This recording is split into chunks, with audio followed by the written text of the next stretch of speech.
the FBI director, you heard the Homeland Security Secretary all saying that there are all these new initiatives and task forces aimed at stopping cyber attacks on our democracy.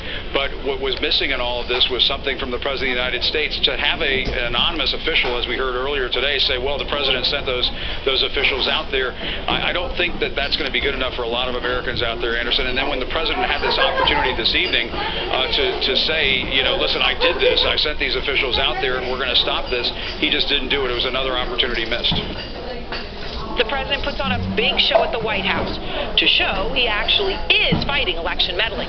An official telling CNN the president told his top security officials to step up and speak about his efforts to stop Russia from interfering in the U.S. elections.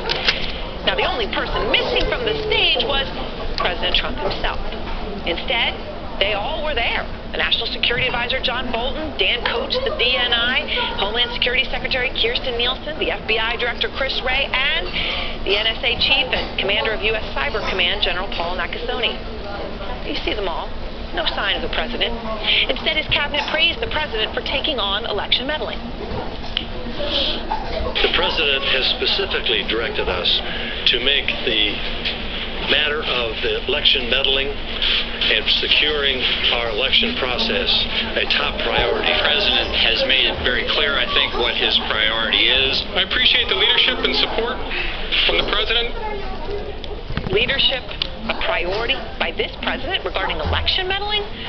It almost seems like a bit of an alternate universe. I mean, it has been more than 18 months since President Trump took office. That, to be exact, is 559 days. And we're just hearing this now? In fact, just about 5 months ago, it was a totally different story about President Trump's role in stopping election meddling from some of the same people who are on stage praising the president today. We're taking a lot of specific efforts to blunt Russian directed by the president. Not as specifically directed by the president. Directed on behalf, we received a specific presidential direction to take steps to disrupt these activities. I'm not sure how specific. I can't say I've been explicitly directed to, quote, blunt or actively stop. Okay, that was loud and clear, and to be clear, that was February. As far as we know, that was still the case, at least until today. Now, here's the bottom line. It is a great thing if the situation has changed, but why now? And why is the president all of a sudden so concerned that he called up his intel chiefs today and directed them to go out there publicly and, contradict what they had said before from the White House podium?